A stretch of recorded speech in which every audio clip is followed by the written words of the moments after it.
بسم الله الرحمن الرحيم والصلاة والسلام على سيد المرسلين وعلى آله وأصحابه أجمعين أما بعد حديث أم زرع حدثنا علي بن حجر أخبرنا عيسى بن يونس عن هشام بن عروة عن أخيه عبد الله بن عروة عن عائشة رضي الله تعالى عنها قالت جلست 11 امرأة فتعاهدن وتعاقدن ألا يكتبن من أخبار أزواجهن شيئا فقالت الأولى زوجي لحم جمل غث على رأس جبل وعر لا سهل فيرتقى ولا سمين فينتقى.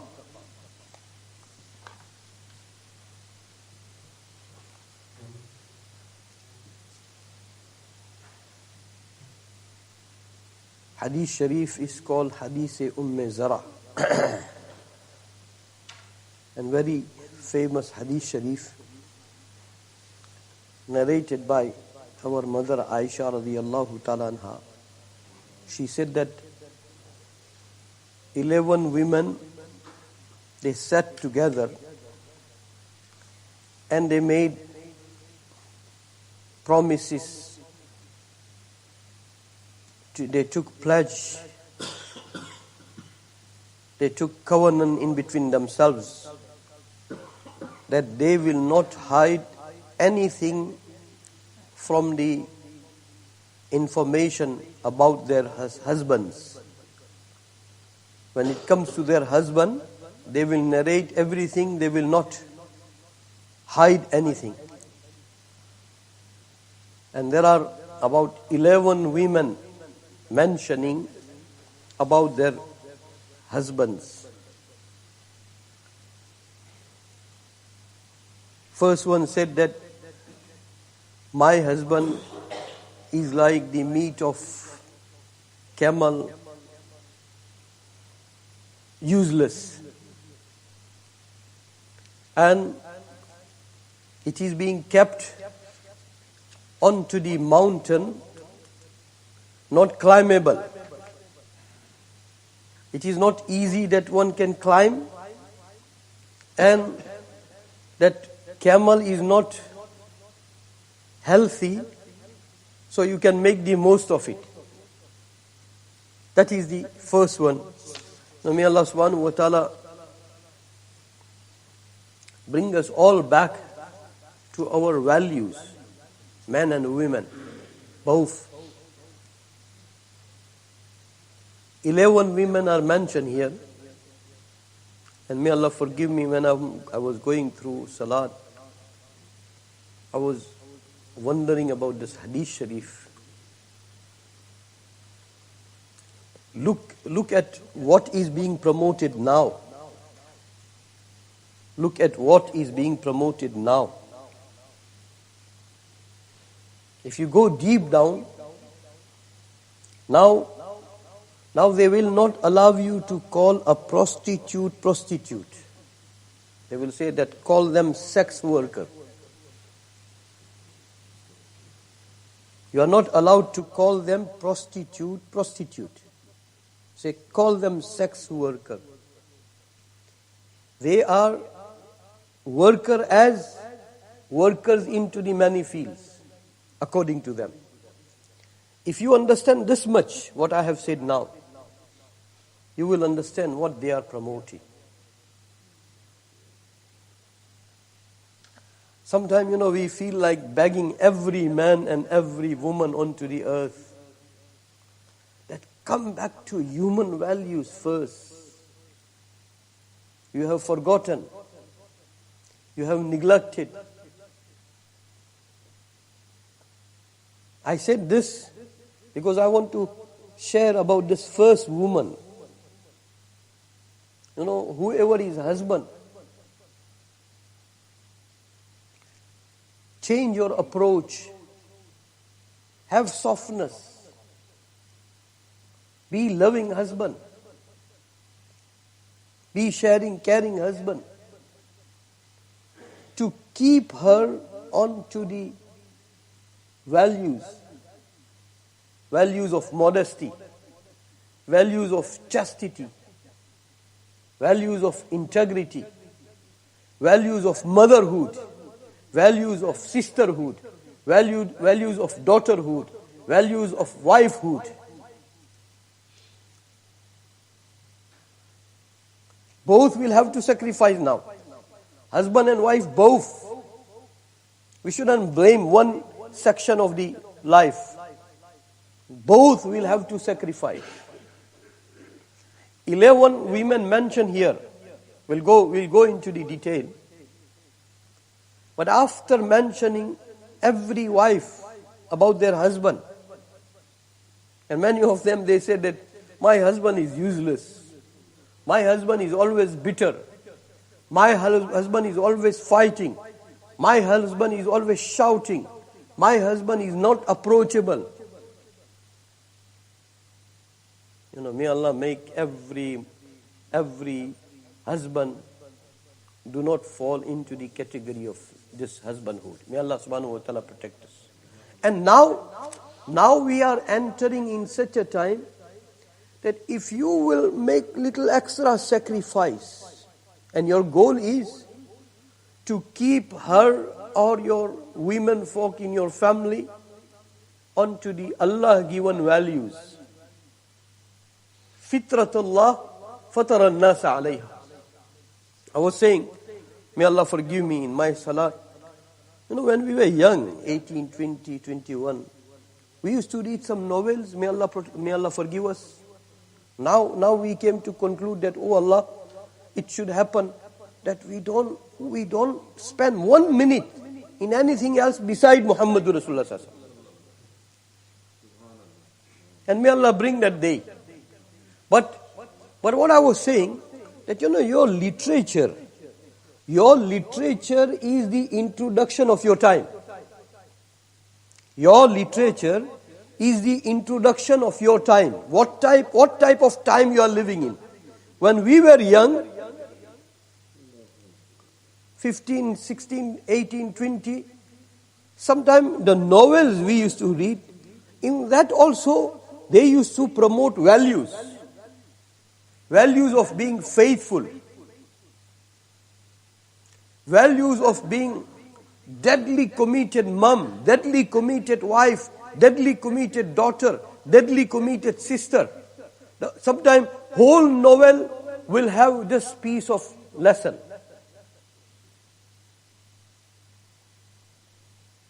And even then also our teachers will not allow us to read those magazines.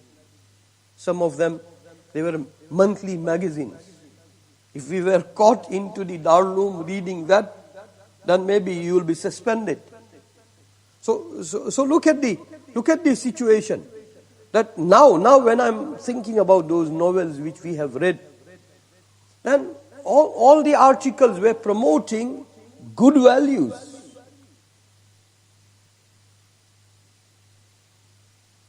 One of the magazine used to have name Khatun-e-Mashriq, Eastern woman. Eastern woman was an exemplary woman. Symbol of modesty, symbol of chastity, symbol of faithfulness, symbol of integrity. And in our household there are still many women. But sometimes we come from India, Pakistan, Bangladesh, we don't value our women. When they die, that's when I start praising my wife, that she was very devoted. No, value them now. Another thing. I always say, and this had helped many families. A woman cannot be rude to her father, her brother, her sons, anybody from her sibling. But, she wants to be the way, however she can. Only to one person, to her husband. She can be demanding, she can be, she can sound, like very, very rough. And if any husband for the sake of Allah tolerates that, then that woman becomes slave of his life for the whole of life.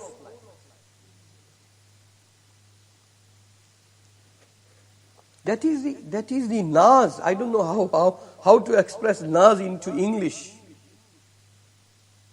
If every wife has that confidence that no matter however I will be, but he will bear my nonsense, he will bear my rudeness, because he is my husband, he knows that.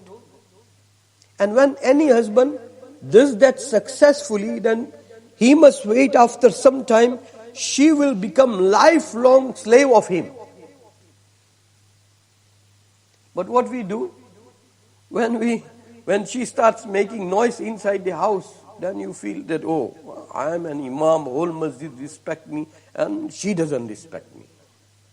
Look how she treats me. Look what she said now. No. Have we forgotten? Food was sent by the another wife, co-wife of Nabi sallallahu alaihi wasallam, and when there was a turn of Aisha radiyallahu ta'ala anha, and when food came, Aisha radiyallahu ta'ala anha, she must have thought that it's my day, I need to treat my Habib sallallahu alaihi wasallam, I need to entertain him, I need to look after him. Who are you to send food? And she became angry, and she even threw that plate away. And what Nabi Sassam said? He said, your mother became angry. Nabi Sassam didn't say that, oh, she disrespected me. No, that's how that rehearsal is taking place, that this is nature of a woman. And this is now your responsibility, that you bear this nature of the wife successfully. Then you will be successful husband. So I'm talking to only men here. As a husband, avoid regrets. Many husband, sometimes they are like, into some sort of pride that no one has wife like me. And when that wife is being taken away, then you suffer. Or when she is there, you don't compliment, you don't admire, you don't acknowledge. And when she is gone, now your life is life of acknowledgement, admiration, complimentation. May Allah subhanahu wa ta'ala. So here, I think all 11 of them, they're talking about those husbands who ill-treat their wives, who are not good to their wives. And we'll go on. The first one, as it is being said that, camel meat people, they don't go as a first option. So she described that my husband is like a camel meat. And then she described that, it is being kept onto the mountain. So to climb onto the mountain, it's not an easy. It is not accessible. And that camel also, very thin. No meat on it. Nothing. So what will you eat? So she is trying to say that my husband is useless. May Allah make every husband who is listening here not the useless husband. And everybody will give testimony about you that you are a very good person, very knowledgeable, very kind, very caring, very sharing. No testimony is valid. The greatest testimony which will become valid, it is the testimony of your wife. That's why we had in our chain of narration one mentor. He used to say to his disciples that if you come and tell me, I have read so many tahajjud, I have made so many khatam of Quran, I performed so many umrahs, so many atikaf, so many nawafil, so many tasbih, so many azkar, I am not going to become impressed. If you bring the report from your wife that no, you treat her fairly, nicely, kindly, forgivingly, then that report will be valid, not the report of tahajjud. So may Allah subhanahu wa ta'ala create bondship, love in between every husband and wife. You know, it is such an institute. This institute is shaking nowadays. It is shaking. You know, we had never heard that man of 65 about to divorce his wife. Man of 70, 80, 50, 55. We never heard that. And that is being promoted. That independentness into woman is being promoted. And I have said it all in that one sentence, that before you could call her prostitute, now you must call her sex worker. So filth is being presented as purity. And purity is being presented as backwardness. إِذَا فَاتَكَ الْحَيَاءُ فَافْعَلْ مَا شِئْتَ. When modesty is gone, then do what you like. Don't we see that our society is day by day becoming bankrupt of modesty and chastity? May Allah subhanahu wa ta'ala protect us. May Allah subhanahu wa ta'ala protect us. Sometimes those who were into the culture and civilization which was based onto immorality, inchastity, filth, they repenting from that, they spat it out, and they are coming to this noble, divine, Allah-given culture. And we had connection and link with that culture from progenies. And we are under impression of that filthy culture. May Allah subhanahu wa ta'ala protect us. May Allah subhanahu wa ta'ala protect us.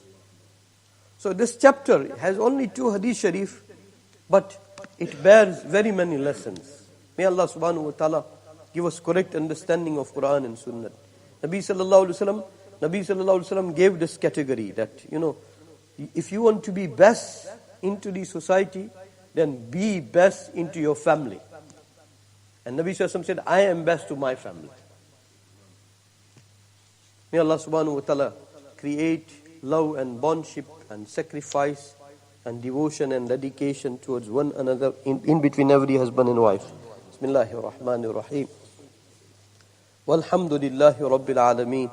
والصلاة والسلام على سيد المرسلين وعلى آله وأصحابه أجمعين ومن تبعهم بإحسان إلى يوم الدين.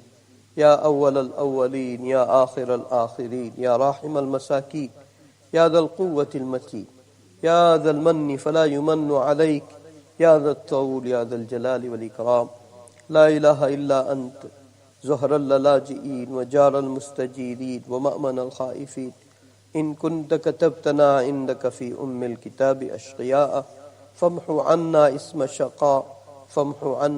الشقاء وإن كنت كتبتنا عندك في الكتاب مقترا علينا أرزاقنا فامحو تقطير رزقنا وحرمان رزقنا واكتبنا وأثبتنا عندك سعداء ووفقنا الخير فإنك تقول في كتابك يمحو الله ما يشاء ويثبت وعنده الكتاب. اللهم إنا نسألك فعل الخيرات وترك المنكرات وحب المساكين وأن تغفر لنا وترحمنا فإذا أردت بقوم فتنة فتوفنا غير مفتونين غير خزايا ولا ندامة ولا مفتونين. اللهم ربنا آتنا في الدنيا حسنة وفي الآخرة حسنة وقنا عذاب النار. اللهم حرر المسجد الأقصى والمسلمين المغلومين في فلسطين وفي غزة العزة وفي بلاد الشام وفي جميع أنحاء العالم. اللهم احفظ الحرمين الشريفين. اللهم ربنا تقبل منا إنك أنت السميع العليم. وصلى الله تعالى على خير خلقه سيدنا وحبيبنا مولانا محمد وعلى آله وأصحابه أجمعين برحمته.